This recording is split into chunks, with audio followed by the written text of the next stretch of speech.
Magandang araw sa inyong lahat. Ako po si Dr.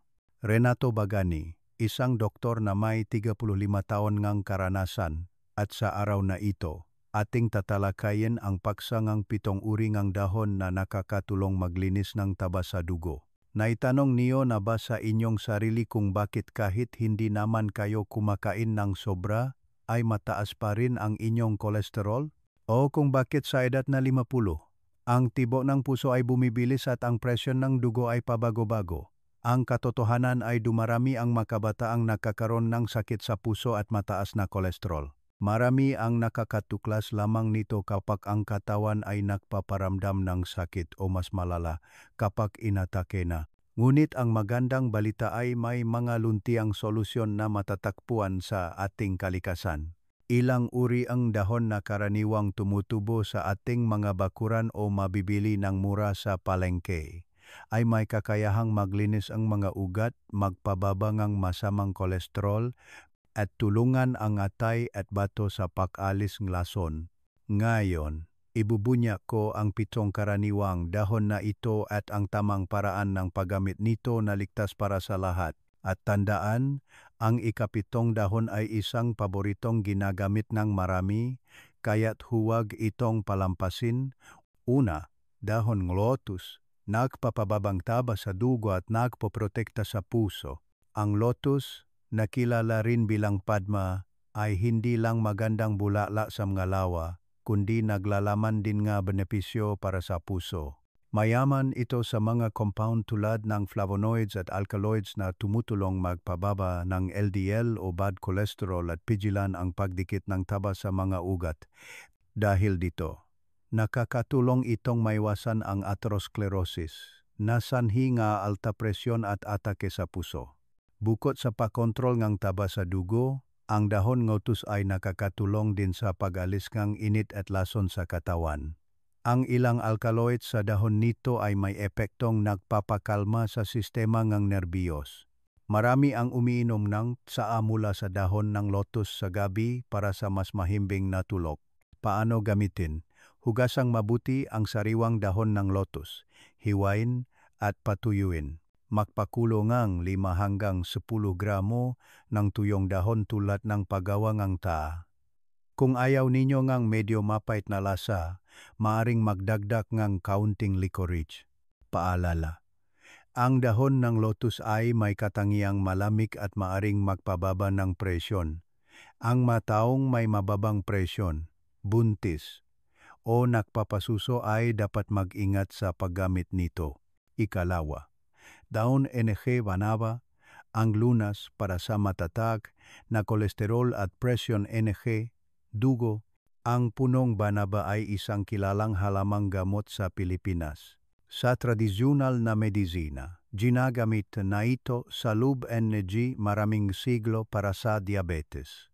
Ngunit bukod sa kakayahan nitong magpababa ng asukal sa dugo, ang dahon ng banaba ay mayroon ding mga benepisyo tulad ng pagiging antioksidan, pagpapababa ng kolesterol, at paglaban sa obesity.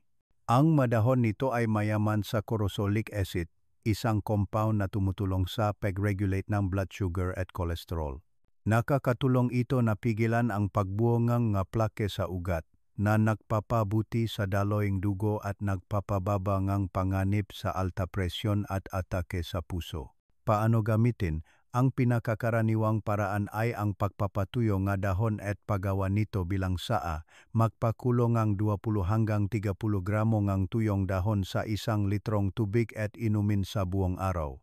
Paalala, para sa mga umiinom ng gamot sa alta presyon o diabetes, mahalagang kumonsulta muna sa doktor bago regular na uminom ng taang banaba. Ikatlo, dahon ng rimas, nagpapababa ang kolesterol at nagpoprotekta sa atay at bato. Ang dahon ng rimas, kilala rin bilang kamansi o breadfruit, ay hindi gaanong napapansin, ngunit sa folk medicine, ito ay itinuturing na mabisang lunas para sa mataas na kolesterol at alta presyon. Ang makapag-aral ay nagpapakita na ang pag-inom ng saa mula sa dahon ng rimas ay nakakatulong magpababa ng uric acid, asukal sa dugo at kolesterol. Ang dahon ay naglalaman ng nga flavonoid at iba pang antioksidan na pumipigil sa pamumungang taba sa mga ugat. Ito rin ay may banayad na diuretic effect na tumutulong sa pag-alis ng sobrang likido at sodium sa katawan na nakakatulong naman sa pagpapababa ng presyon ng dugo. Paano gamitin? Kumuha nga tuyong dahon, hugasan at ilaga para gawing tsa.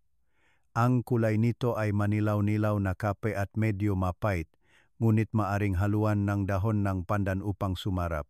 Paalala, ang mataong may mababang presyon, buntis o umiinom ng gamot na pampalabnaw ng dugo ay dapat kumonsulta sa doktor bago ito gamitin. Ika-4, pansit-pansitan, panlaban sa pamamaga, nagpapababa ng kolesterol. Ang pansit-pansitan kilala rin bilang ulasimang bato ay isang karaniwang damo na madalas makita sa mga bakuran. Ngunit sa tradisyonal na medisina ng Pilipinas, ito ay ginagamit para sa mga sakit tulad ng rayuma, gout, at alta presyon. Naglalaman ito ng mga compound na may malakas na anti-inflammatory properties. Kapag nabawasan ang pamamaga sa katawan, mas napoprotektahan ang mga ugat mula sa pinsala na nagpapababa ng panganib ng atherosclerosis. Ipinapakita rin sa mga pag-aral na nakakatulong ito sa pagpapababa ng uric acid. Kapag balanse ang uric acid, nababawasan ang bigat sa trabaho ng atay at bato na nagpapabuti sa pangkalahatang metabolismo. Paano gamitin? Ang pansit-pansitan ay madaling gamitin. Maaari itong kainin ng hilaw bilang ensalada, kasama ang kamatis at sibuyas.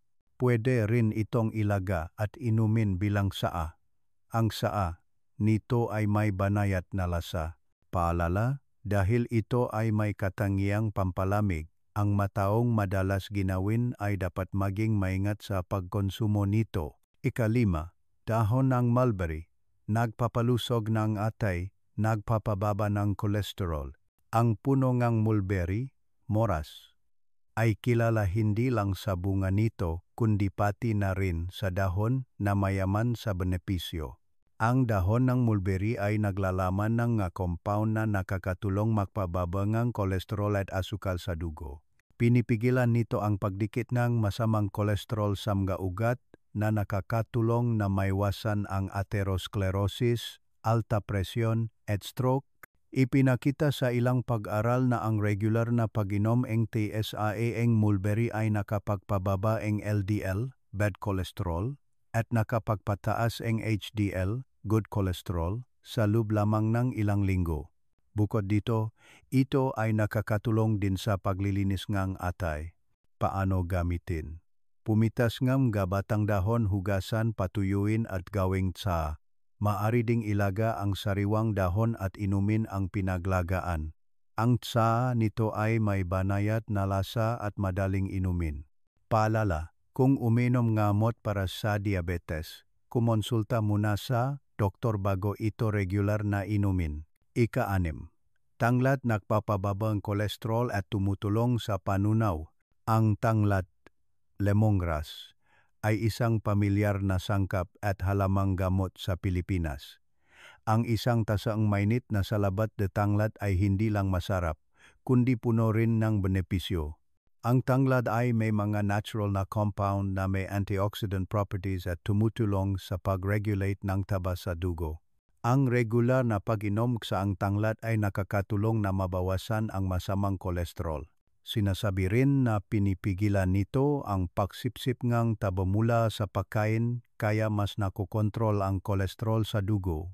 Bukod dito, kilala ang tanglad sa kakayahan nitong mag-detoxify at magpakalma ng tiyan.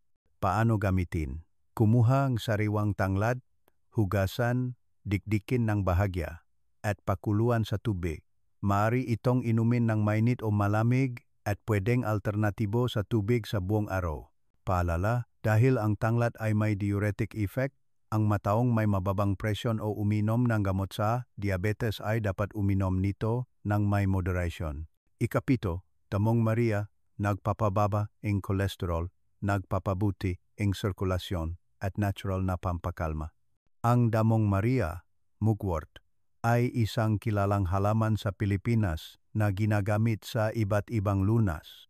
Ngunit lingid sa kaalaman ngang marami, ito ay may benepisyo rin sa puso at sirkulasyon ngang dugo. Ang dahon nito ay mayaman sa flavonoids at antioxidants na pumoprotekta sa mga ugat. Pinipigilan ng damong Maria ang oksidasyon ng LDL cholesterol. Kapag hindi ito na-oxidize, hindi ito madaling dumikit sa mga ugat na pumipigil sa pagbuo ng plake. Bukod pa rito, ito ay may natural na pampakalmang epekto. Ang isang tasaang tsaan damong Maria sa gabi ay nakakatulong para sa mas mahimbing na tulog. Pinapabuti rin nito ang sirkulasyon ng dugo sa mga kamay at paa na nakakabawas sa pakiramdam ng pamamanhid. Paano gamitin? Patuyuin ang dahon at gawing saa. Kung ito ay mapait, magdagdag ng pulot pukyutan. Sa pagluluto, maari itong ihalo sa tinolang manok 2 hanggang 3 beses sa isang linggo. Paalala, ang damong Maria ay may mainit na katangian. Ang mabuntis, mataong laging naiinitan, o may mamalalang sakit tulad ng epilepsy, ay dapat mag-ingat at kumonsulta muna sa doktor.